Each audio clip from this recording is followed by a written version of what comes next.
नमस्कार मित्रों। अर्थव्यवस्था के करंट अफेयर्स के इस विशेषांक के साथ इसका आज दूसरा भाग प्रस्तुत कर रहा हूं। आपको उम्मीद है कि पहला पार्ट जो था जनवरी, फरवरी और मार्च का, वो काफी उपयोगी सिद्ध हो रहा होगा आपके लिए।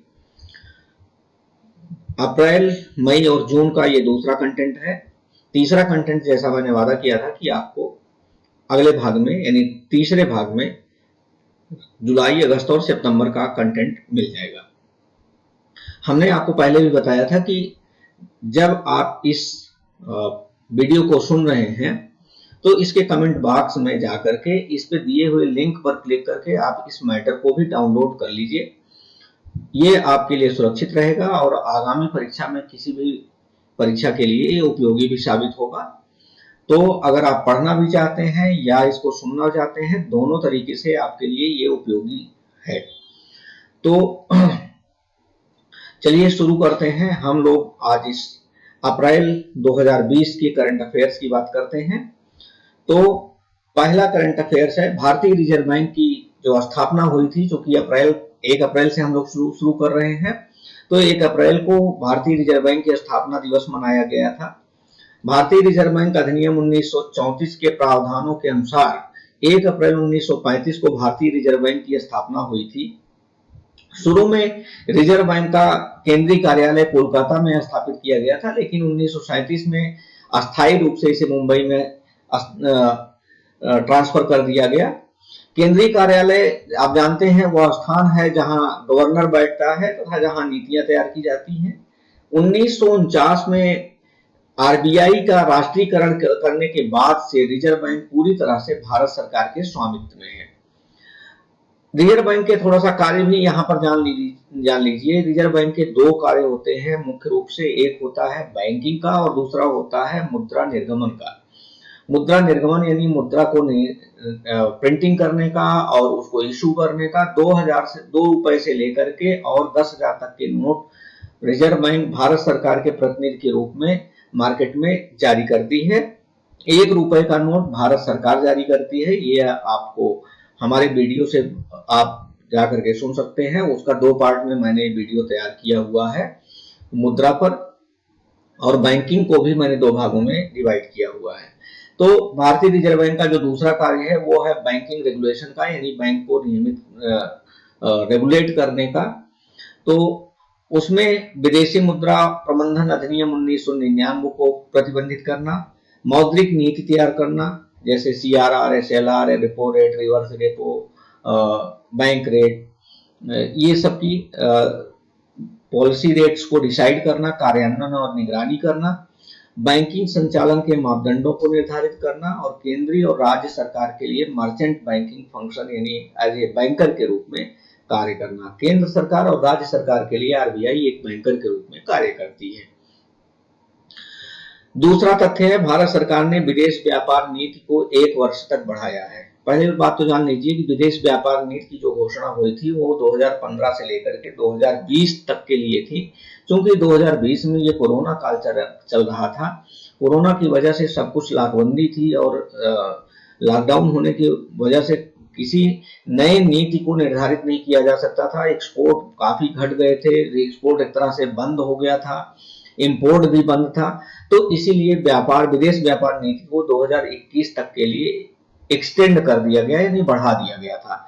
विदेश नीति का उद्देश्य क्या है? इस नीति का उद्देश्य है भारत को वैश्विक स्तर पर एक बड़ा हिस्सेदार बनाना। इसका उद्देश्य 2020 तक $900 बिलियन की विदेशी बिक्री करना है, जिसे डिजिटल इंडिया प्रोग्राम और मेक इन इंडिया प्रोग्राम के साथ हासिल किया जाएगा। इस नीति का उद्देश्य देश के निर्यात बास्केट में विविधता लाना है। इस नीति में 5 अलग अलग योजनाएं शुरू की गई थी। इनमें आप ध्यान दे लीजिए, आपको ये याद रखने की जरूरत है। फोकस प्रोडक्ट स्कीम, 5 स्कीम है। Focus product scheme, focus market scheme, market linked focus product scheme and agriculture infrastructure incentive scheme. ये 5 स्कीम इसके अंतर्गत शुरू की गई हैं। इसके अलावा ग्राम उद्योग योजना और कृषि एकल व्यापारिक निर्यात यानी MEINY IS योजना के साथ इसको मिला दिया गया है। तो ये भी आपको याद रखने वाली बात है, MIIS योजना के साथ इसको मिलाया गया है। तो 2020 में इस योजना का विस्तार किया गया 2021 तक के लिए, और इस योजना में 5 अलग अलग योजनाएं शुरू की गई हैं। फोकस प्रोडक्ट यानी किन वस्तुओं का निर्यात करना है, किन वस्तुओं की मार्केटिंग करनी है, market linked focus product scheme, agriculture infrastructure incentive scheme, इन सबको इसमें इसके तहत लाया गया है। तीसरा है ई-नैम। ई-नैम आप जानते हैं कि इलेक्ट्रॉनिक राष्ट्रीय कृषि बाजार, इलेक्ट्रॉनिक नेशनल एग्रीकल्चर मार्केट में सुविधाएं जोड़ी गई हैं। इसके ई-नैम में गोदामों के साथ साथ किसान उत्पादक संगठनों, जिनको FPO कहा जाता है, के संग्रह केंद्रों से सीधे व्यापार को सक्षम किया जाएगा, और किसानों को अपनी उपज का विक्रय करने के लिए थोक मंडियों में आने की आवश्यकता इससे कम पड़ जाएगी। तो इसका जो मेन चीज था वो ये है कि ई-नैम यानी इलेक्ट्रॉनिक राष्ट्रीय कृषि बाजार है, और इसको गोदाम के साथ साथ अब उत्पादक संगठनों के संग्रह केंद्रों से सीधे व्यापार को सक्षम किया जाएगा। चौथा है, विश्व बैंक ने कोविड-19 का मुकाबला करने के लिए भारत को $1 बिलियन का फंड प्रदान किया। हम बात कर रहे हैं अप्रैल की, ये ध्यान रखिएगा। हमारे यहाँ जो लॉकडाउन शुरू हुआ था वो था 22 मार्च को, सबसे पहले जनता कर्फ्यू लगा था, और 24 मार्च से लॉकडाउन शुरू हुआ है, और हम अप्रैल की बात कर रहे हैं, यानी अभी लॉकडाउन शुरू हुए बहुत ज्यादा दिन नहीं हुआ है। तब उस समय की बात मैं कर रहा हूँ। उस समय विश्व बैंक ने कोविड-19 का मुकाबला करने के लिए $1 बिलियन का फंड प्रदान किया था। विश्व बैंक द्वारा दिया गया, इसकी चर्चा क्यों हो रही है, हम इसलिए बता रहे हैं कि ये विश्व बैंक द्वारा दिया गया अब तक का सबसे बड़ा अनुदान है। यह फंड सभी राज्यों और केंद्र शासित प्रदेशों को कवर करेगा, और इसके तहत दो जो सरकार की योजनाएं चल रही हैं, राष्ट्रीय स्वास्थ्य मिशन योजना और national centre for disease control और Indian council of medical research के तहत इस पैसे को खर्च किया जाएगा। यानी इसमें 3 एजेंसीज इस पैसे को खर्च करेंगी। NHM के तहत सरकार खर्च करेगी, और national centre for disease control इसमें, और Indian council of medical research इसमें रिसर्च और डेवलपमेंट के तहत इसको खर्च करेगा। इस फंड का उपयोग कहाँ किया जा सकता है? इस फंड का उपयोग किया जाएगा किटों को खरीदने में, परीक्षण किट जो आपके कोविड-19 को डायग्नोस करने के लिए, आइसोलेशन वार्ड की स्थापना करना, और PP किट व्यक्तिगत सुरक्षा उपकरण यानी PPE kit, personal protection equipment kit खरीदने के लिए इसका उपयोग किया जाएगा। अब किसने दिया है? विश्व बैंक ने दिया है। तो विश्व बैंक के बारे में एक लाइन में आप जान लीजिए। विश्व बैंक का मुख्यालय वाशिंगटन DC में है, और इसकी स्थापना जुलाई 1945 को हुई थी। विश्व बैंक ऋण देने वाली एक ऐसी संस्था है जिसका उद्देश्य विभिन्न देशों की अर्थव्यवस्थाओं को एक व्यापक विश्व अर्थव्यवस्था में शामिल करना और विकासशील देशों में गरीबी उन्मूलन के प्रयास को करना है। इसके कुल 189 सदस्य देश हैं, और इसका आदर्श वाक्य है, निर्धनता मुक्त विश्व के लिए कार्य करना। ये ध्यान रखिएगा, 3 चीजें इसमें हैं। एक चीज मैं आपको और बता दूं जो इसमें नहीं लिखा है, वो है विश्व बैंक को, वर्ल्ड बैंक को IBRD भी कहते हैं।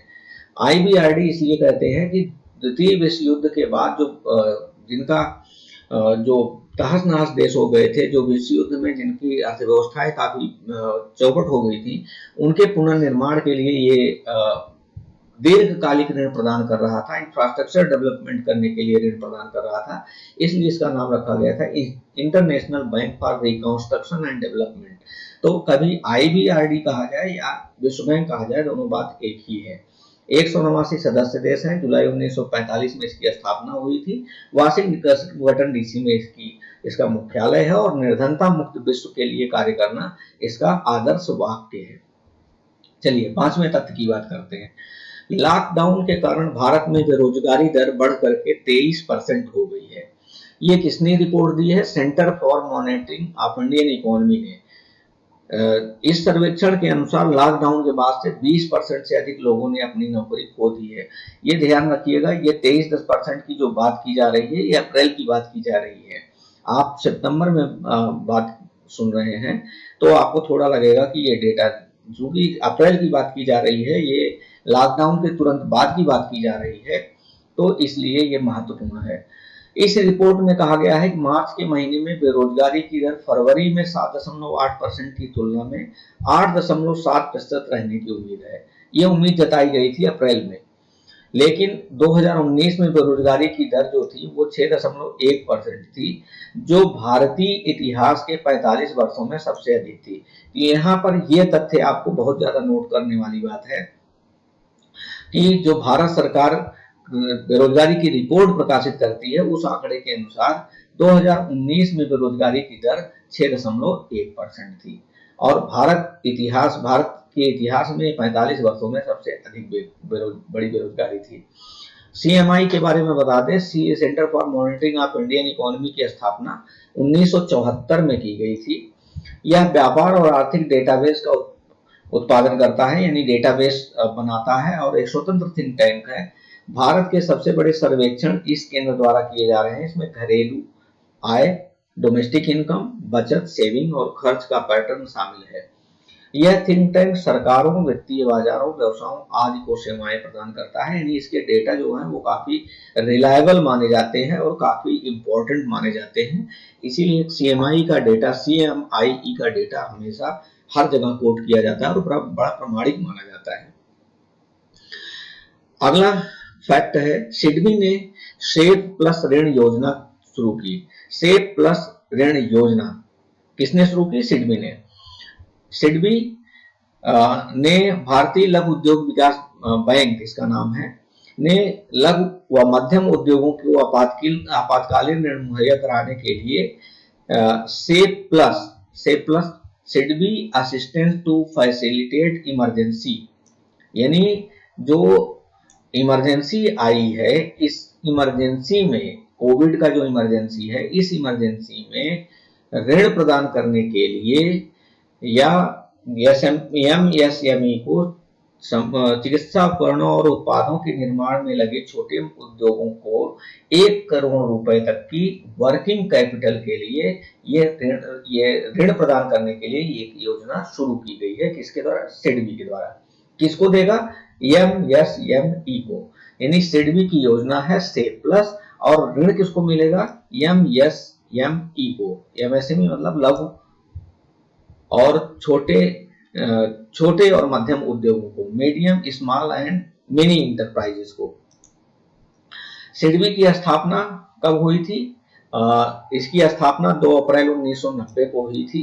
जो MSME को स्वतंत्र वित्तीय संस्था है, सूक्ष्म, लघु और मध्यम उद्योगों को ऋण प्रदान करता है ये, और उनके संवर्धन, वित्त पोषण और विकास के लिए योजना ये हमेशा ऋण देता है। अब चलिए अगला तथ्य की बात कर लेते हैं, कृषि रथ एप्लीकेशन।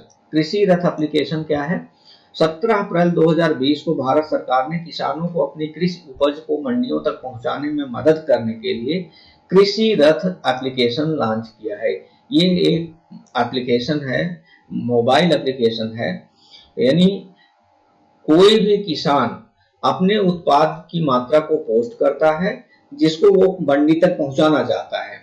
उस एप्लीकेशन पर अगर वो पोस्ट कर देता है कि कितना माल उसके पास है, मान लीजिए उसके पास 10 क्विंटल माल है, उसने अपने उसमें जाकर के लिख दिया कि 10 क्विंटल माल हमें एक जगह से कहां से और किस जगह तक पहुंचाना है, तो उस पर, उस कृषि रथ एप्लीकेशन पर जो ट्रांसपोर्टर जुड़े हुए हैं, जो ट्रक वाले या और लोग जो ट्रांसपोर्टर जुड़े हैं, वो देखेंगे कि उनके गाड़ी भर का माल है कि नहीं, या 2 लोगों का माल एक साथ उठा लेंगे, तो उनको कहीं जाकर के अलग से बात नहीं करनी है, बल्कि इस कृषि रथ एप्लीकेशन पर चले जाएं, सीधे जुड़ जाएं। उस पर भी ट्रांसपोर्टर भी जुड़े हुए हैं और उत्पादक भी जुड़े हुए हैं, तो उत्पादक उस पर अपना क्वांटिटी किस जगह से कहां पर पहुंचाना है ये पोस्ट कर दे, तो ट्रांसपोर्टर वहां से सामान उठाएगा और एक उचित रेट में सीधे ले जाकर के वहां पर पहुंचा देगा। इस कृषि रथ एप्लीकेशन की ये सबसे बड़ी खासियत है। अभी तक इसमें 5.7 लाख ट्रकों को सूचीबद्ध किया गया है। हमने पहले ही बताया कि इसमें दोनों लोग जुड़े हैं, किसान सीधे जुड़ सकता है कि अपने उत्पाद को कहां तक किस मंडी तक पहुंचाना है, और ट्रांसपोर्टर जुड़े हुए हैं कि उनको सीधे वहां पर भाड़ा मिल जा रहा है। तो उनको एक एक व्यक्ति से भाड़ा ढूंढना नहीं है, बल्कि वहां पर उनको बल्क में भाड़ा मिल जा रहा है। ई ग्राम स्वराज एप्लीकेशन और पोर्टल लॉन्च किया गया है। 4 अप्रैल 2020 को प्रधानमंत्री नरेंद्र मोदी ने गांव में विकास की गति को तेज करने के लिए ई Gram Swaraj application 2 portal launch किया है। इसके मुख्य बिंदु क्या है? इस एप्लीकेशन से पंचायतों को गांव में विकास परियोजनाओं को पूरा करने में मदद मिलेगी। यह योजना बनाने से लेकर पूरा होने तक गांव में परियोजना को गति देने में और उनकी निगरानी करने के लिए इसको बनाया गया है। जैसे गांव में संपत्तियों का नक्शा बनाना है, स्वामित्व की योजना है, या ड्रोन, इन सब के लिए एक ड्रोन का उपयोग किया जाएगा।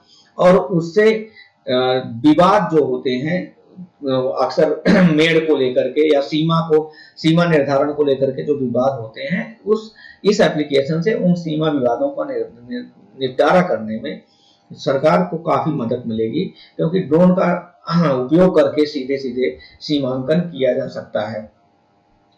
इस पोर्टल का उपयोग ग्रामीण बैंकों से ऋण लेने के लिए भी कर सकते हैं, क्योंकि उनको अपने जो बंधक है उस बंधक के लिए डॉक्यूमेंट सीधे सीधे वो वहां से उस एप्लीकेशन के माध्यम से बैंक में जमा कर सकते हैं। 9वां है अंतरराष्ट्रीय वित्तीय सेवा केंद्र प्राधिकरण की स्थापना। अब अंतरराष्ट्रीय वित्तीय सेवा केंद्र क्या है, पहले ये जान लीजिए। अंतरराष्ट्रीय वित्तीय सेवा केंद्र प्राधिकरण, भारत सरकार ने अंतरराष्ट्रीय वित्तीय सेवा केंद्र प्राधिकरण की स्थापना की है। इस प्राधिकरण का मुख्यालय गुजरात के गांधीनगर में स्थापित किया गया है। आप ध्यान रखिएगा, गांधीनगर गुजरात का की राजधानी भी है। अहमदाबाद से करीब 30 किलोमीटर दूर पर है गांधीनगर, काफी व्यवस्थित बसा हुआ नगर है। इस प्राधिकरण की स्थापना के अधिसूचना के माध्यम से की गई। भारत सरकार ने IFSCA अधिनियम 2019 के प्रावधानों को लागू करने के लिए इस अधिसूचना को जारी किया था। इस प्राधिकरण का मुख्य कार्य है वित्तीय उत्पादों को विनियमित करना, जैसे बीमा के अनुबंध, जमा, वित्तीय संस्थाओं की प्रतिभूतियां जिन्हें नियामकों द्वारा अनुमोदित किया गया है। इसमें जैसे RBI है, सेबी है, पेंशन फंड है और IRDA है। ये सारे जो प्राधिकरण हैं, इन सबके उत्पादों को रेगुलेट करने के लिए, अंतरराष्ट्रीय स्तर पर उसको रेगुलेट करने के लिए, इंटरनेशनल लेवल पर रेगुलेट करने के लिए इस प्राधिकरण की स्थापना की गई थी। देखिए जैसे RBI है, ये RBI मौद्रिक रेगुलेशन का काम केवल इंडिया में ही कर सकती है। सेबी है, सेबी जो आपके शेयर मार्केट का रेगुलेशन है, जो रेगुलेट करती है, यानी जो नियमित करती है, नियंत्रित करती है, या पेंशन फंड जो है आपका पेंशन फंड नियामक प्राधिकरण, ये आपका जो इंडिया में ही केवल कार्य कर सकता है। IRDA जो बीमा उत्पादों को रेगुलेट करता है, बीमा उत्पादों को रेगुलेट करने के लिए जो सबसे बड़ा इंस्टीट्यूशन है, ये केवल इंडिया में ही कार्य कर सकते हैं।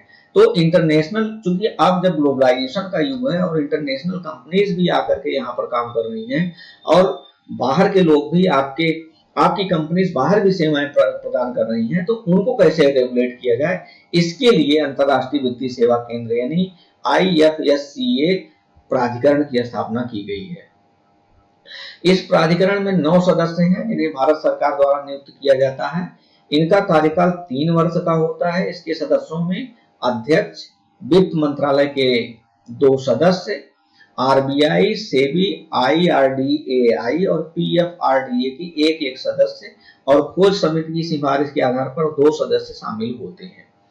तो ये इसके सदस्य हैं, यानी एक अध्यक्ष होगा, वित्त मंत्रालय के 2 सदस्य होंगे, और जो इनमें RBI, सेबी, पेंशन फंड और नियामक और विकास प्राधिकरण और IRDAI के एक सदस्य प्रतिनिधि इसमें शामिल होंगे, और 2 सदस्य जो होंगे वो सर्च कमेटी द्वारा नियुक्त किया जाएगा। अंतर्राष्ट्रीय वित्तीय सेवा केंद्र क्या है, IFSCA क्या है, इसके बारे में भी जान लीजिए। अंतर्राष्ट्रीय वित्तीय सेवा केंद्र कारपोरेट व्यक्तियों और सरकारों को फंड जुटाने की सेवाएं प्रदान करता है।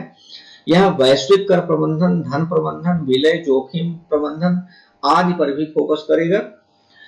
IFSCA भारत में IFSCS के लिए एक एकीकृत प्राधिकरण के रूप में कार्य करेगा। इसमें सेबी, RBI और IRDAI जैसे अन्य कई नियामक संस्थाओं का बोझ कम हो जाएगा। ऐसा इसलिए क्योंकि वर्तमान में सभी बीमा और पूंजी बाजार उनके द्वारा ही विनियमित किए जाते हैं, रेगुलेट किए जाते हैं। तो ये रहा अभी तक जो मैंने बताया आपको, अप्रैल का करंट अफेयर्स रहा। अब हम लोग आ गए हैं मई में, तो मई की बात कर लेते हैं। तो मई का पहला करंट अफेयर्स है, मई 2020 का पहला करंट अफेयर्स है। उम्मीद करते हैं कि अप्रैल का करंट अफेयर्स आपको काफी उपयोगी लगा होगा और इसको आप आत्मसात कर लिया होगा। तो चलिए मई की बात करते हैं, मई 2020 की। तो पहला इसका तथ्य है one nation one ration card. बहुत सुना होगा आपने। 1 मई 2020 को उपभोक्ता मामले, खाद्य और सार्वजनिक वितरण मंत्रालय ने one nation one ration card के तहत 5 राज्यों और केंद्र शासित प्रदेशों के एकीकरण को मंजूरी दे दी। इन 5 राज्यों में कौन कौन है? पंजाब, उत्तर प्रदेश, बिहार, दादरा नगर हवेली, दमन और दीव और हिमाचल प्रदेश। ये 5 राज्य जो हैं अब वन नेशन वन कार्ड, यानी इनमें से किसी भी राज्य में आपने राशन कार्ड बनवाया है, इन 5 राज्यों में वो राशन कार्ड मान्य होगा। तो इससे कितने लोगों को फायदा होगा? करीब 60 करोड़ लोग लाभार्थियों को राष्ट्रीय खाद्य सुरक्षा अधिनियम के तहत फायदा होगा। इससे इस क्लस्टर में 12 और राज्य पहले से ही हैं। ये कौन कौन से राज्य हैं? मध्य प्रदेश, केरल, झारखंड, आंध्र प्रदेश, गुजरात, गोवा, हरियाणा, कर्नाटक, महाराष्ट्र, तेलंगाना, राजस्थान और त्रिपुरा। इसमें पहले से ही थे और 5 इन राज्यों को शामिल कर लिया गया। तो टोटल कितने हो गए? 17 राज्य हो गए। तो 17 राज्य, यानी अब किसी भी एक राज्य में आपने अगर राशन कार्ड बनवाया हुआ है तो इन 17 राज्यों में उसका फायदा आपको मिलेगा। यह one nation one ration card योजना का उद्देश्य राशन कार्डों की अंतरराज्यीय पोर्टेबिलिटी सुनिश्चित करना है। यह योजना सार्वजनिक वितरण प्रणाली के तहत खाद्यान्न लेने वाले लोगों के लिए उपयोगी है। प्रवासी श्रमिकों के लिए यह प्रणाली अत्यधिक उपयोगी है। भारत में लगभग 37% आबादी प्रवासी मजदूर है। यानी आप मान लीजिए यूपी के रहने वाले हैं और आपने दिल्ली में जाकर के आप नौकरी कर रहे हैं और आपका राशन कार्ड यूपी का है, तो दिल्ली में पहले ऐसी व्यवस्था थी कि दिल्ली में आप राशन नहीं पा सकते थे, उसका उपयोग नहीं कर सकते थे। लेकिन अब अगर आपके पास राशन कार्ड यूपी का है तो दिल्ली में भी आप राशन कार्ड का उपयोग कर सकते हैं, उससे आप जाकर के खाद्यान्न ले सकते हैं। तो ये इसका बहुत बड़ा फायदा है। राष्ट्रीय खाद्य सुरक्षा अधिनियम 2011 की जनगणना के अनुसार देश में 81 करोड़ लोग राष्ट्रीय खाद्य सुरक्षा अधिनियम के तहत आते हैं। इन लोगों को in one nation one ration card योजना का फायदा मिलने वाला है। अंत्योदय परिवारों को सबसे ज्यादा खास करके इस राशन कार्ड से फायदा होगा और प्रति माह इनको 35 किलोग्राम खाद्यान्न जो मिलता है वो कहीं भी ले सकते हैं। यानी राशन कार्ड अगर यूपी में है तो पहले आपको यूपी में ही खाद्यान्न मिलता था, लेकिन अब आप इन 17 राज्यों में से कहीं पर भी जाकर के अगर रह रहे हैं तो आपको वहां पर भी खाद्यान्न मिलेगा। चलिए दूसरा है, अमेरिका ने अपने बौद्धिक संपदा ढांचे में पर्याप्त सुधार की कमी के लिए भारत सहित 10 देशों को प्राथमिकता निगरानी सूची में रखा। यानी अमेरिका ने कहा है कि भारत सहित 10 देश जो हैं वो उसके बौद्धिक संपदा अधिकारों की सुरक्षा करने में समर्थ नहीं है। यानी उनके बौद्धिक संपदा की जो है इंटेलेक्चुअल प्रॉपर्टी की सुरक्षा नहीं हो पा रही है, उनके कॉपीराइट का उल्लंघन हो रहा है, यानी उनकी डुप्लीकेसी की जा रही है। कॉपीराइट आप जानते हैं, पेटेंट और कॉपीराइट 2 चीजें होती हैं। इंटेलेक्चुअल प्रॉपर्टी जो होती है, अगर आपने किसी उत्पाद का कोई नया तरीका ढूंढा हुआ है तो उसको प्रोसेस कहते हैं, प्रोसेस का पेटेंट होता है। और लिटरेचर में जैसे गीत है, संगीत है, कोई लेखन आपने किया है या कोई पुस्तक लिखी है या कोई आपने सिनेमा का कोई पिक्चर आपने बनाई है, कोई आपने डॉक्यूमेंट्री बनाई है, तो इसका कॉपीराइट होता है और ये 20 सालों के लिए होता है। तो अमेरिका ने कहा है कि ये 10 देश जो है ये भारत सहित 10 देश जो हैं ये उसके कॉपीराइट का, उसके जो प्रोडक्ट हैं उनके कॉपीराइट का को सुरक्षित नहीं रख पा रहे हैं, यानी इनके यहाँ डुप्लीकेसी हो रही है, तो इसलिए उन्होंने निगरानी सूची में रख दिया है। इन 10 देशों में कौन कौन से हैं? अर्जेंटीना, अल्जीरिया, चिली, रूस, इंडोनेशिया, सऊदी अरब, वेनेजुएला और यूक्रेन शामिल हैं, और कनाडा, कुवैत और थाईलैंड इस सूची से अभी हटा दिए गए हैं। और आपको बता दें कि इसमें इस सूची में भारत और चीन तो बहुत बड़े हिस्ट्री सीटर है ही हैं, यानी ये दोनों तो हिस्ट्री सीटर हैं। इसके अलावा ये भी देश हैं, कनाडा, कुवैत और थाईलैंड को अभी उसने इसमें से हटा दिया है। चलिए आगे बात करते हैं। एमएसएमई मंत्रालय ने चैंपियंस पोर्टल लॉन्च किया। चैंपियंस पोर्टल, चलिए इसकी बात कर लेते हैं। 12 मई 2020 को सूक्ष्म, लघु व मध्यम उद्योग मंत्रालय ने चैंपियंस पोर्टल लॉन्च किया है। यह पोर्टल एक प्रौद्योगिकी संचालित नियंत्रण कक्ष प्रबंधन सूचना प्रणाली के रूप में कार्य करता है। इसका मुख्य बिंदु यह है कि इस पोर्टल का उद्देश्य है एमएसएमई यानी सूक्ष्म, लघु व मध्यम उद्योगों की सहायता के लिए आधुनिक आईसीटी उपकरण बनाना है। चैंपियन का जो अर्थ है वो है creation and harmonious application of modern process. तो आपके लिए ये महत्वपूर्ण है, इसलिए इस समय इसको आप केवल ध्यान दे लीजिए। Creation and harmonious application of modern process, इसका उद्देश्य उत्पादन और राष्ट्रीय शक्ति को बढ़ाना है। छोटी इकाइयों को मदद करेगा। शिकायत, इस पोर्टल के माध्यम से जो एमएसएमई के उद्योग हैं वो अपनी कोई भी शिकायत है और शिकायतों को सुलझाने के लिए और उनको प्रोत्साहन की जरूरत है तो उस पर जाकर के अपने आप को रजिस्टर कर सकते हैं और मंत्रालय उस पर तुरंत संज्ञान लेकर के तुरंत कार्यवाही करेगा। चलिए बहुत चर्चित आत्मनिर्भर भारत अभियान की बात कर लेते हैं। 12 मई 2020 को प्रधानमंत्री नरेंद्र मोदी ने एक नई घोषणा की थी, आपको याद होगा, जिसका नाम था क्या? बहुत चर्चित आत्मनिर्भर भारत अभियान। याद रखिएगा, ये बहुत जरूरी है, ये बहुत इंपॉर्टेंट है। इस योजना के तहत 20 लाख करोड़ के पैकेज की घोषणा की गई है। मुख्य बिंदु क्या है, एक एक लाइन में पढ़ देता हूं। इस योजना के तहत भारत सरकार प्रमुख क्षेत्रों का समर्थन करेगी और भारतीय रिजर्व बैंक द्वारा किए गए उपायों को प्राप्त करने में भी मदद करेगी। यह आर्थिक पैकेज जीडीपी का 10% है। 20 लाख करोड़ की बात की गई थी तो पूरा टोटल जीडीपी का 10% कहा गया था। यह पैकेज स्थानीय बाजारों और आपूर्ति श्रृंखला को मजबूत करने पर भी केंद्रित होगा। आपको मालूम होगा कि वित्त मंत्री निर्मला सीतारमण और अनुराग ठाकुर, राज्य वित्त मंत्री अनुराग ठाकुर ने इसकी घोषणा 5 दिन में किया था, एक एक करके। बड़ी विस्तृत घोषणा थी, आपको याद होगा। इस योजना का लाभ करदाताओं, किसानों, मजदूरों, कुटीर उद्योगों और सूक्ष्म, लघु मध्यम उद्योगों पर विशेष ध्यान दिया जाएगा। इस योजना के तहत इसका मुख्य उद्देश्य, ध्यान देने वाली बात यही है, इस योजना का मुख्य उद्देश्य है आत्मनिर्भर भारत बनाना। और वोकल फॉर लोकल पर भी ध्यान देने की बात की गई थी। उसी समय एक नारा दिया गया था, वोकल फॉर लोकल। क्या है वोकल फॉर लोकल का मतलब है कि स्थानीय आपूर्ति श्रृंखला, यानी अब हम जो भी सामान खरीदेंगे वो लोकल, स्थानीय सामान होगा, स्थानीय मैन्युफैक्चर्ड सामान होगा और उसी का हम उपयोग करेंगे।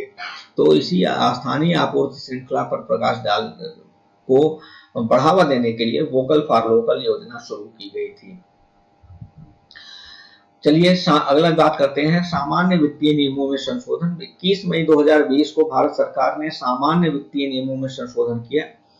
क्या यह सुनिश्चित करने के लिए 200 करोड़ रुपए से कम मूल्य की वस्तुएं और सेवाएं घरेलू फर्मों से ही खरीदी जाएंगी, यानी 200 करोड़ से ऊपर के जो मूल्य की वस्तुएं और सेवाएं होंगी उनको बाहर से नहीं मंगाया जाएगा और ये ऑक्शन में इसके ऊपर के लोग पार्टिसिपेट नहीं कर पाएंगे। कोई विदेशी कंपनी 200 करोड़ से ऊपर के कोई भी खरीद फरोख्त में ऑक्शन में पार्टिसिपेट नहीं करेगी। सबसे बड़ी बात तो यही थी। मुख्य बिंदु क्या है, सबसे बड़ी चीज यही थी कि 200 करोड़ रुपए से जो कम मूल्य की है उनको घरेलू ही खरीद किया जाएगा और इस खरीद में जो ऑक्शन होगा, क्योंकि खरीद प्रक्रिया नीलामी से ही हमेशा की जाती है, तो घरेलू कंपनियां ही इस ऑक्शन में पार्टिसिपेट करेंगी, बाहर की कंपनियां इस ऑक्शन में पार्टिसिपेट नहीं करेंगी। केंद्र सरकार द्वारा GFR 2017 सामान्य वित्तीय नियम में संशोधन करके ये लाया गया है। नए संशोधन के तहत 200 करोड़ रुपए से कम खरीदारी में वैश्विक निविदाओं पर रोक लगा दिया गया है। इसकी घोषणा आत्मनिर्भर भारत अभियान के तहत की गई थी। GFR सामान्य वित्तीय नियम सार्वजनिक वित्त से संबंधित नियमों का समूह है। सामान्य वित्तीय नियम को पहली बार 1947 में जारी किया गया था और सभी मौजूदा आदेशों को एक साथ लाया गया था। GFR 1963 और 2005 में संशोधित किया गया था, यानी GFR में 2 बार संशोधन हुआ है, एक बार 1963 में, 2005 में और इसके बाद फिर 2017 में, और 2017 के GFR को फिर से संशोधित किया गया है 2020 में, यानी कुल 4 बार इसमें संशोधन किया जा चुका है। तो 63 GFR में सामान्य वित्तीय नियम जनरल फाइनेंशियल रूल्स में 63 में, 2005 में, 2017 में और 2020 में संशोधन किया गया है।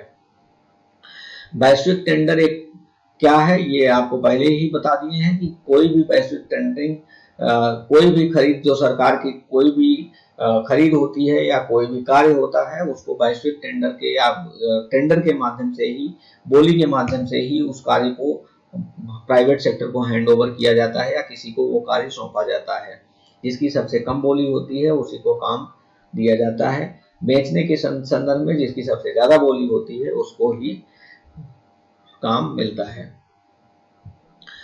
अगली बात कर लेते हैं, एनपीसीआई ने पाई नामक आर्टिफिशियल, पाई, ये ध्यान रखिएगा, पाई नामक आर्टिफिशियल इंटेलिजेंस यानी वर्चुअल असिस्टेंट लॉन्च किया है। 27 मई 2020 को नेशनल पेमेंट कॉर्पोरेशन एनपीसीआई जिसको कहते हैं, national payment corporation of India ने आर्टिफिशियल इंटेलिजेंस आधारित चैट बॉट लॉन्च किया है जिसे पाई नाम दिया गया है, यानी ये चैट बॉट है, ये ध्यान रखिएगा।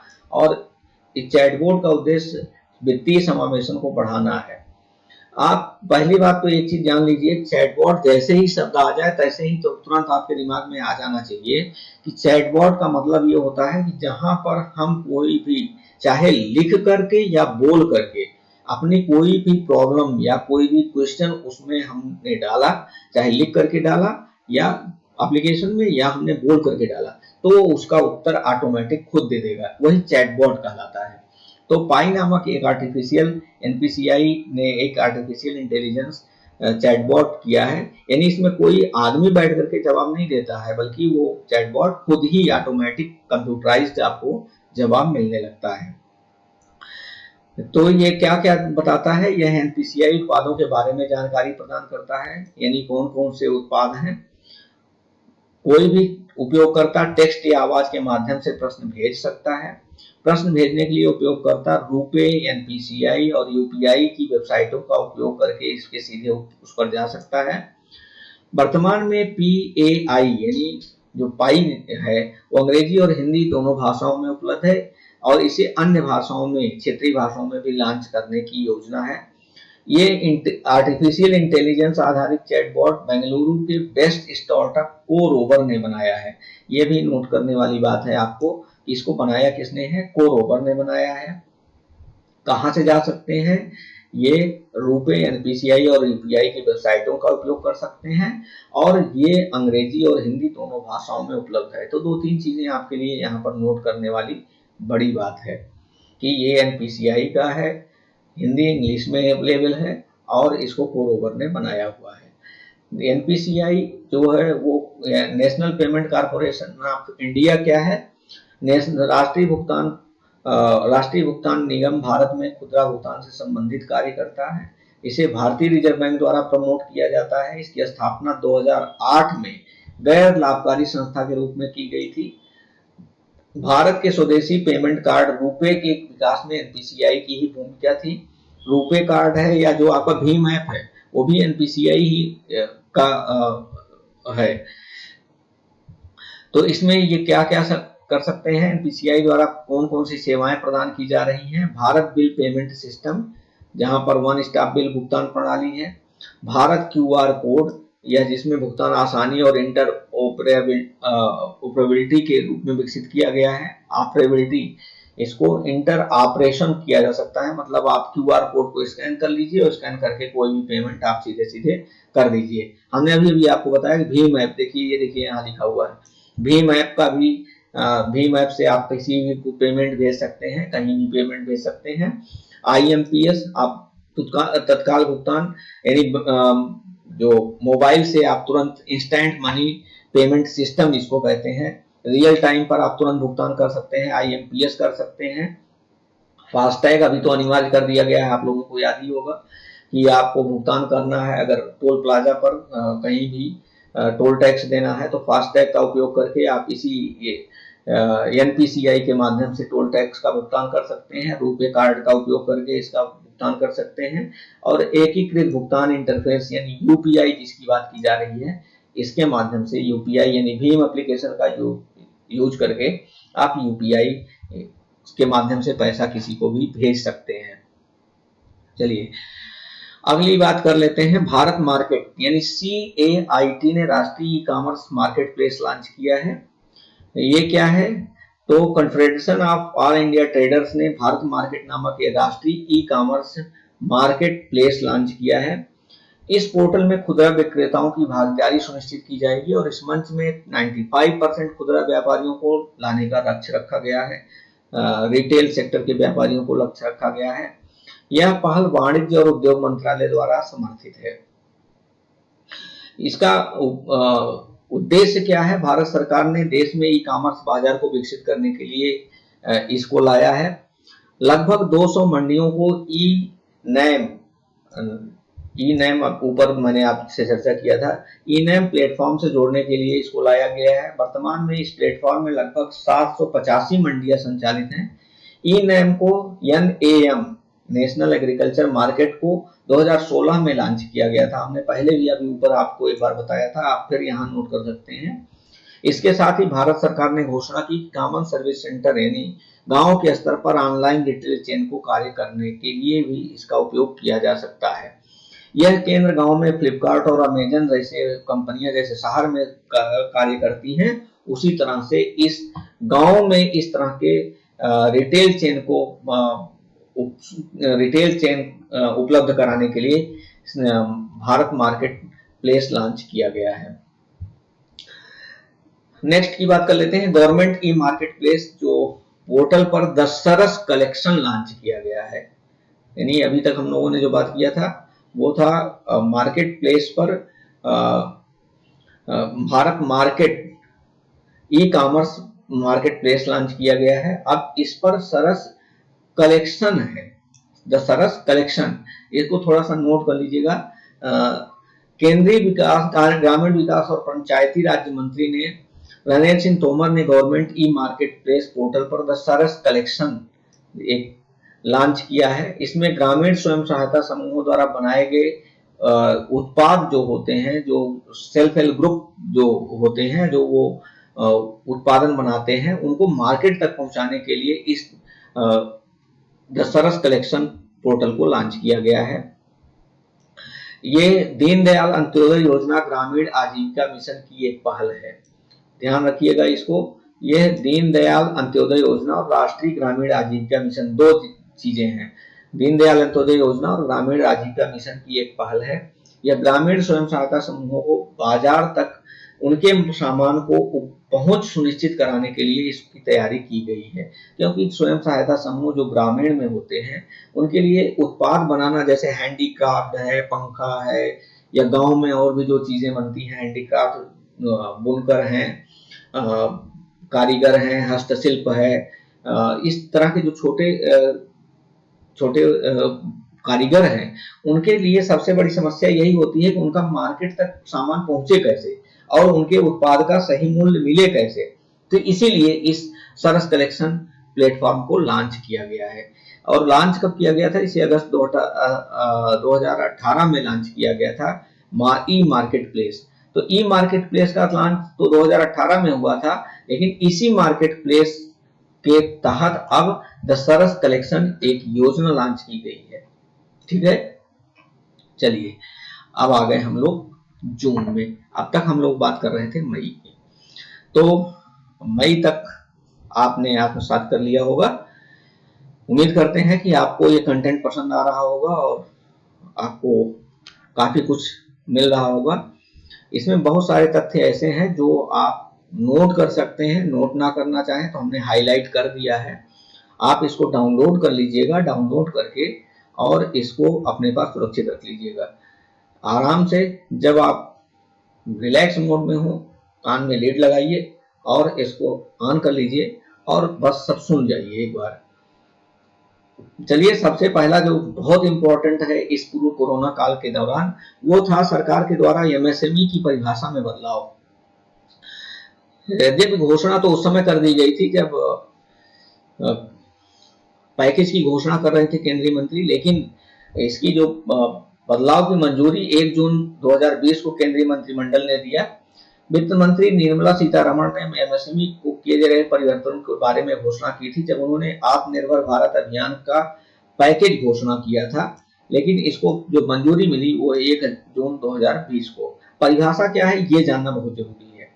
माइक्रो यूनिट की परिभाषा को बदल करके कर दिया गया है कि 1 करोड़ रुपए का निवेश या 5 करोड़ रुपए का वार्षिक टर्नओवर है तो उसको हम कहेंगे माइक्रो यूनिट। यदि 10 करोड़ का निवेश है और 50 करोड़ का वार्षिक टर्नओवर है तो उसको हम कहेंगे मीडियम यूनिट, यानी मध्यम इकाई या लघु इकाई, स्मॉल इकाई, स्मॉल यूनिट्स। और 50 करोड़ का अगर निवेश है और 250 करोड़ रुपए तक का टर्नओवर है तो इसको हम मीडियम के परिभाषा में रखेंगे। तो यहाँ पर 3 चीजें हो गई, 1 करोड़ का निवेश है और 5 करोड़ का टर्नओवर है तो माइक्रो यूनिट हुआ, 10 करोड़ का निवेश है और 50 करोड़ का टर्नओवर है तो वो स्मॉल यूनिट हुआ, और 50 करोड़ का निवेश है और 250 करोड़ का टर्नओवर है तो ये मीडियम यूनिट कहलाएगा।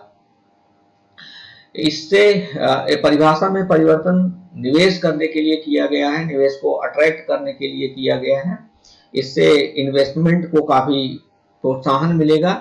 करीब देश में 60 मिलियन से अधिक एमएसएमई है। भारत की जीडीपी में एमएसएमई क्षेत्र का योगदान 29% है। आप याद कर लीजिएगा, ये एक महत्वपूर्ण तथ्य है। 110 मिलियन नौकरियां प्रदान कर रहा है। टोटल, बड़े मजे की बात यह है, भारत के टोटल एक्सपोर्ट में 48% का कंट्रीब्यूशन देता है। एमएसएमई सेक्टर 48% का कंट्रीब्यूशन देता है।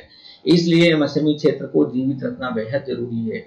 कोविड-19 के कारण लगाए गए लॉकडाउन में सबसे ज्यादा अगर प्रभावित हुआ है तो वो हुआ है एमएसएमई सेक्टर, इसलिए इसके परिभाषा में बदलाव करना बहुत जरूरी था। तो आप 2-3 फैक्ट्स ये भी नोट कर लीजिएगा कि टोटल जीडीपी में 29% का योगदान है, 110 मिलियन एम्प्लॉयमेंट जनरेट करता है और टोटल एक्सपोर्ट में 48% एमएसएमई का कंट्रीब्यूशन है, योगदान है। चैंपियंस नामक एक टेक्नोलॉजी प्लेटफॉर्म का श्रीगणेश किया गया है प्रधानमंत्री नरेंद्र मोदी द्वारा। चैंपियंस का फुल फॉर्म पहले जान लीजिए। चैंपियंस का पूर्ण रूप है creation and harmonious application of modern process for increasing the output and national strength. Creation and harmonious application of modern process for increasing the output and national strength. कब किया गया? 1 जून 2020 को प्रधानमंत्री द्वारा इसका शुभारंभ किया गया। मुख्य बिंदु क्या है? इस पोर्टल का उद्देश्य है छोटी इकाइयों को प्रोत्साहित करना, उनकी शिकायतों को हल करना और उनकी मदद करना, यानी वन स्टॉप शॉप समाधान के रूप में ये काम करेगा।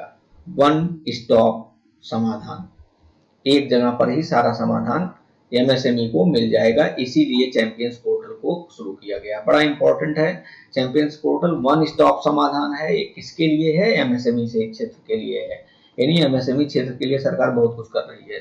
थोड़ा सा आप लोग भी ध्यान रखिएगा, कहीं भूल मत जाइएगा। क्या क्या इसमें किया जा सकता है? शिकायत का निवारण किया जाएगा, एमएसएमई की समस्याओं का समाधान किया जाएगा, जैसे कच्चा माल है, वित्त है, श्रम है या नियामक अनुमति है, आज से रिलेटेड अगर कोई भी आपको परमिशन लेना है तो आप इसके तहत, चैंपियंस पोर्टल के तहत आप जाकर के बिल्कुल आसानी से ये काम कर सकते हैं। एमएसएमई क्षेत्र को नए अवसरों का लाभ उठाने में मदद करेगा। इसमें सहायक उपकरण, चिकित्सा उपकरण, व्यक्तिगत सुरक्षा उपकरण, मास्क आदि का निर्माण भी शामिल है। यह राष्ट्रीय पोर्टल राष्ट्रीय और अंतर्राष्ट्रीय चैंपियन की पहचान करने में मदद करेगा, यानी जो एमएसएमई बहुत अच्छे लेवल पर, चाहे नेशनल लेवल पर या इंटरनेशनल लेवल पर जो कार्य कर रहे हैं, उनको भी ये रिकॉग्नाइज करेगा और उनको फैसिलिटेट करेगा और प्रोत्साहित करेगा।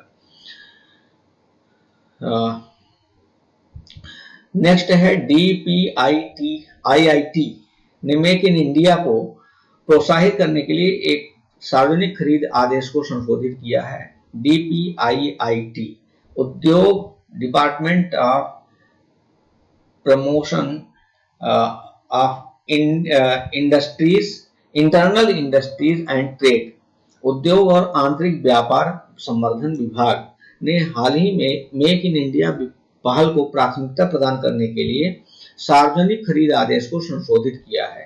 क्या संशोधन हुआ है कि 2020-21 के लिए स्थानीय सामग्री की न्यूनतम 60% खरीद की जाएगी, 21 से 23 के लिए यानी जो प्रोक्योरमेंट है वो 70% होगा और 23 से 25 के लिए 80% निर्धारित की गई है। अभी हमने आप पीछे भी बताया था, क्या था, वोकल फॉर लोकल, उसी के तहत ये आगे कहाँ पहल शुरू की गई है कि जो भी सामान खरीदा जाएगा चाहे वो गवर्नमेंट सेक्टर में, वो 2020-21 में 60% कम से कम लोकल लेवल से खरीदा जाएगा, नेशनल लेवल से। अगर नेशनल पर खरीदा जा रहा है तो नेशनल लेवल पर लोकल परचेज होगा। 21-30 में इसको बढ़ा करके 70% और 23 से 25 के लिए इसको बढ़ा करके 80% निर्धारित किया जा रहा है। यह रसायन और पेट्रोकेमिकल पर लागू होगा। इसके लिए DPIIT ने 55 रसायनों और पेट्रोकेमिकल्स की पहचान की है जो 5 लाख रुपए से अधिक की खरीद के लिए बोली लगाने के योग्य है। इससे क्या फायदा होगा? आत्मनिर्भर भारत अभियान को बढ़ावा मिलेगा, घरेलू उत्पादन को बढ़ाने में मदद मिलेगा और भारत सरकार 20,000 लाख करोड़ रुपए का आवंटन इसके लिए किया है, जिससे आत्मनिर्भर भारत अभियान के तहत इसको खर्च किया जाए और इसमें रोजगार सृजन और एमएसएमई को बढ़ावा मिलेगा। इसके अंतर्गत फंड का उपयोग कौन कर सकता है? एमएसएमई, कृषि, मनरेगा, मत्स्य पालन, स्ट्रीट वेंडर, डेयरी क्षेत्र आदि में इस फंड का उपयोग किया जाएगा। तो चलिए आगे बात कर लेते हैं। भारत सरकार ने आयात में कटौती करने के लिए 10 क्षेत्रों की पहचान की है। बस उसी का अगला कदम है ये जो भी बात की जा रही है आत्मनिर्भर भारत अभियान के तहत अभी तक सब एक सीक्वेंस चल रहा है। पीछे जितना मैं बताता आ रहा हूँ सब उसी आत्मनिर्भर भारत अभियान की अगली कड़ी है। तो अगला कदम क्या है? अभी तक हमने बात किया था इस DPIIT में कि लोकल परचेज किया जाएगा। अब यहाँ पर किया जा रहा है कि आयात में ही कटौती कर देंगे हम। तो उसके लिए कौन कौन से हैं? उद्योग और आंतरिक व्यापार संवर्धन विभाग ने क्या किया है? 10 क्षेत्रों की पहचान की है जहां आयात में कटौती की जानी है। कौन कौन से क्षेत्र हैं? कपड़ा, गहने, मोबाइल, रत्न, फार्मास्यूटिकल, इलेक्ट्रॉनिक्स और मशीनरी। ये 10 ऐसे क्षेत्र हैं जहां पर सरकार आयात में कटौती करने जा रही है। भारत सरकार ने हाल ही में जूते, फर्नीचर, एयर कंडीशन में आत्मनिर्भर बनने के लिए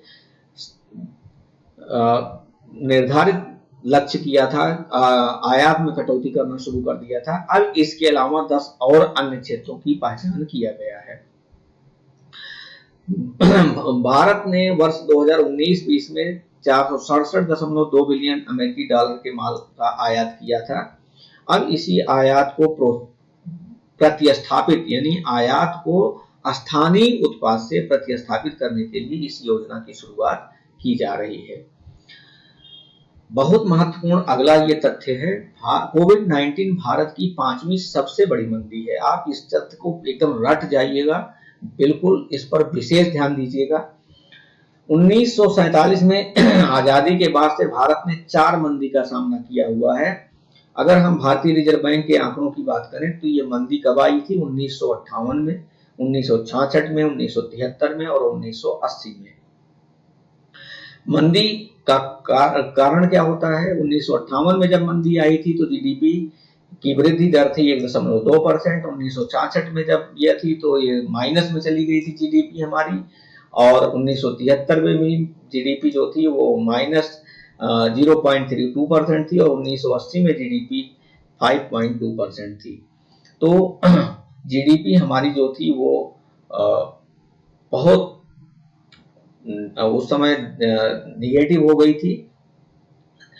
1958 में जो मंदी आई थी उसका कारण था भुगतान संतुलन, यानी हम उस समय एक्सपोर्ट कम कर रहे थे और इंपोर्ट ज्यादा कर रहे थे, इसलिए हमारे यहाँ मंदी आ गई थी। देखिए उस समय देश आजाद हुआ था, अभी योजना बनाने का हमारे पास बहुत ज्यादा अनुभव नहीं था, हमारे पास संसाधनों का अभाव था, हमारे पास जो कृषि क्षेत्र पर निर्भरता सबसे ज्यादा थी, और कृषि क्षेत्र में निर्भरता होने के साथ साथ सबसे बड़ी बात ये थी कि कृषि क्षेत्र में सिंचाई सुविधाओं का अभाव होने की वजह से मौसम की मार सबसे ज्यादा मौसम पर निर्भर थे।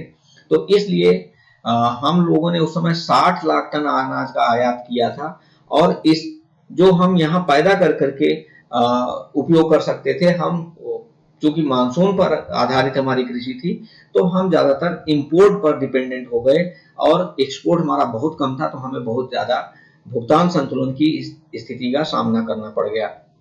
1966 में आप 3 परिस्थितियां थी। एक तो 27 मई 1964 का नेहरू जी का निधन होते ही एक पॉलिटिकल वैक्यूम क्रिएट हो गया।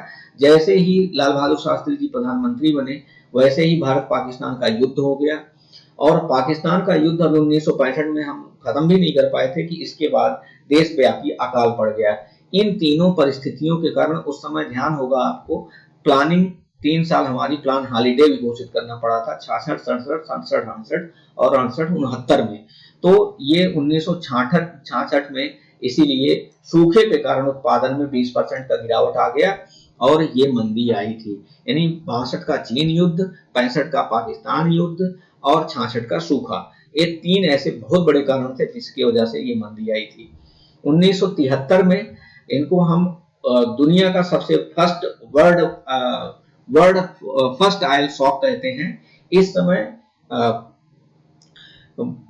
जो ओपेक था, यहाँ पर स्पेलिंग थोड़ी सी गलत लिखी हुई है ओपेक की स्पेलिंग ये गलत है, थोड़ा आप लोग ध्यान दीजिए, OPEC है, ए नहीं है, यहाँ पर ये गलत है, टाइपिंग मिस्टेक है यहाँ पर।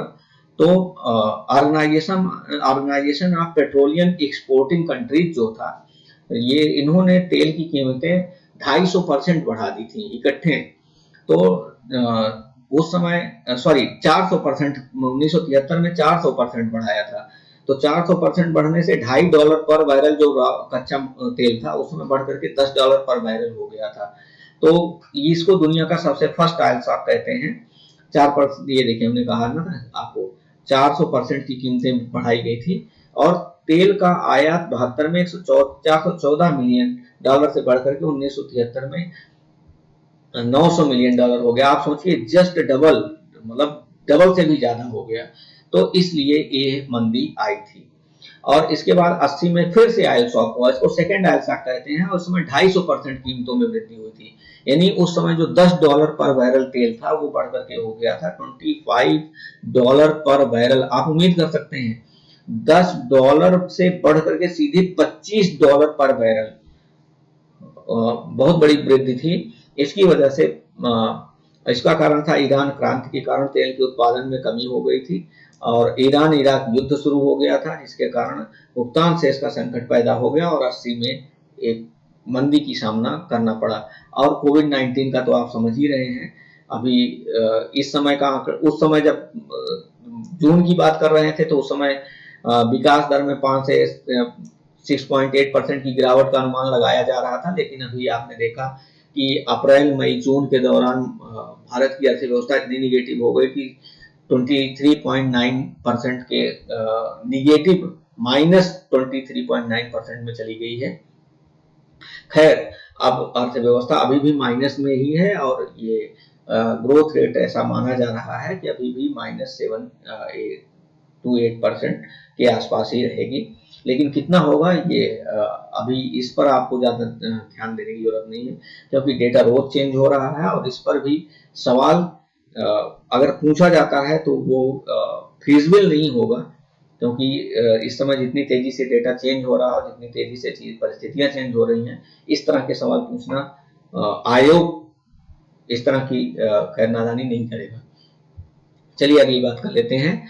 अंकटाड ने विश्व निवेश रिपोर्ट जारी किया है। 16 जून 2020 को व्यापार और विकास पर संयुक्त राष्ट्र सम्मेलन ने अपनी विश्व निवेश रिपोर्ट 2020 जारी की। इस रिपोर्ट के अनुसार भारत 2019 में एफडीआई का 9वां सबसे बड़ा प्राप्त करता था, यानी सबसे ज्यादा एफडीआई अगर कहीं हुआ है, फॉरेन डायरेक्ट इन्वेस्टमेंट हुआ है, तो वो भारत में हुआ है। इस रिपोर्ट के अनुसार 2018 में भारत का प्रत्यक्ष विदेशी निवेश $42 बिलियन था, जो 2019 में बढ़कर के $51 बिलियन हो गया। एशिया के क्षेत्र में भारत शीर्ष 5 देशों में शामिल है। रिपोर्ट के अनुसार भारत डिजिटल क्षेत्र के निवेश अत्यधिक आशाजनक था। आप देखे होंगे कि इस कोविड-19 के दौरान भी सबसे ज्यादा अगर फॉरेन डायरेक्ट इन्वेस्टमेंट अगर किसी में हुआ है, तो इस इकोनॉमी को थामने का एक सबसे बड़ा रिलायंस जियो प्लेटफॉर्म में सबसे ज्यादा इन्वेस्टमेंट हुआ है। और उस समय तो मानो ऐसा लग रहा था कि एफडीआई की एकदम छड़ी लगी हुई है। और अभी भी सबसे ज्यादा अगर फॉरेन डायरेक्ट इन्वेस्टमेंट हो रहा है तो रिलायंस जियो में ही हो रहा है। तो 2020 की पहली तिमाही में भारत के निवेशकों ने $650 मिलियन मूल्य के सौदे किए और अधिकांश सौदे डिजिटल क्षेत्र में ही हुए हैं। हमने पहले ही बताया आपको। इस रिपोर्ट में यह भी कहा गया है कि 2019 की तुलना में 2020 में वैश्विक एफडीआई प्रवाह में 40% की कमी आ सकती है। 2005 के बाद से यह पहला मौका है जब वैश्विक एफडीआई $1 ट्रिलियन के निशान से नीचे है। एशिया में विकासशील अर्थव्यवस्थाओं का प्रत्यक्ष विदेशी निवेश 2020 में 45% तक गिर सकता है। दक्षिण एशिया में प्रत्यक्ष विदेशी निवेश में 10% की वृद्धि हुई है। निवेश में वृद्धि मोटे तौर पर भारत की वृद्धि से प्रेरित थी। अगला है सूक्ष्म। 27 जून को सूक्ष्म लघु एवं मध्यम उद्योग दिवस मनाया गया। ये आपको एक बस याद रखने वाली एक फैक्ट है। संयुक्त राष्ट्र महासभा द्वारा एक संकल्प पारित किया गया था और इस एमएसएमई सेक्टर में सुधार के लिए इस दिवस की स्थापना की गई थी 27 जून। और यह संकल्प अर्जेंटीना के प्रतिनिधिमंडल द्वारा पेश किया गया था। इसमें 54 सदस्य देशों द्वारा इसे प्रायोजित भी किया गया था, स्पॉन्सर किया गया था। इसे अप्रैल 2017 में 193 सदस्यीय यूएनजीए द्वारा मतदान के बिना अपनाया गया था, यानी यूनानिमस वोटिंग जिसको कह सकते हैं आप, मतदान नहीं करना पड़ा था। सब लोगों ने यूनानिमसली इसको एक्सेप्ट कर लिया था कि 27 जून को हम लोग एमएसएमई दिवस के रूप में मनाएंगे। तो ये एक फैक्ट है, इसको याद कर लीजिएगा। चलिए, कोयला और खनन क्षेत्र में आत्मनिर्भर भारत के लिए सत्यभामा पोर्टल लॉन्च किया गया है। किसने? कोयला मंत्री प्रहलाद जोशी ने इसकी घोषणा की जून 2020 को। इस सत्यभामा का जो फुल फॉर्म है वो है साइंस एंड टेक्नोलॉजी योजना फॉर आत्मनिर्भर भारत इन माइनिंग एडवांसमेंट।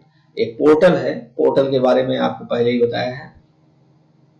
इस पोर्टल को सत्यभामा पोर्टल को नीति आयोग के पोर्टल एनजीओ दर्पण के साथ भी इंटीग्रेट किया गया है, इसको उसके साथ एकीकृत किया गया है। पोर्टल को देश के खनिज और खनन क्षेत्र में डिजिटल प्रौद्योगिकी की भूमिका को बढ़ावा देने की आवश्यकता पर जोर देकर डिजाइन और विकसित किया गया है।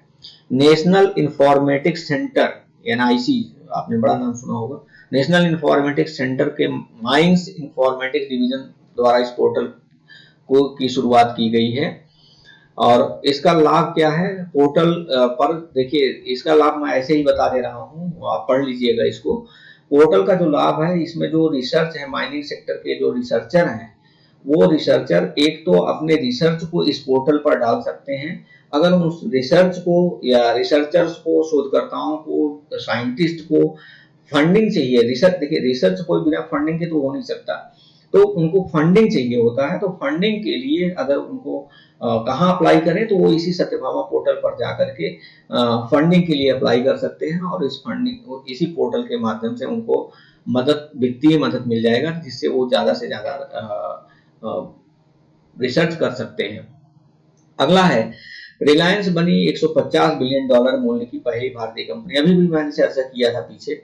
तो रिलायंस मुंबई स्थित भारतीय बहुराष्ट्रीय company Reliance industries limited RIL, Mukesh Ambani वाली रिलायंस, अनिल अंबानी की बात नहीं कर रहा हूं मैं, रिलायंस RIL 19 जून 2020 को 150 अरब डॉलर के मूल्य को छूने वाली पहली भारतीय कंपनी बन गई है।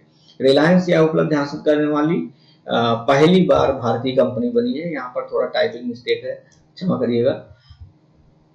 कंपनी मार्च 2021 के अपने लक्ष्य से आगे ही उसने रखा था लक्ष्य कि मार्च 2021 तक हम ऋण मुक्त हो जाएंगे, लेकिन वो 2020 में ही ऋण मुक्त हो गई है और मार्च की मतलब 1 साल पहले ही ऋण मुक्त हो गई। इस घोषणा के बाद रिलायंस के शेयर में काफी तेजी देखी गई और 31 मार्च 2020 को रिलायंस का ऋण जो 1,61,035 करोड़ रुपए था वो सब खत्म हो गया।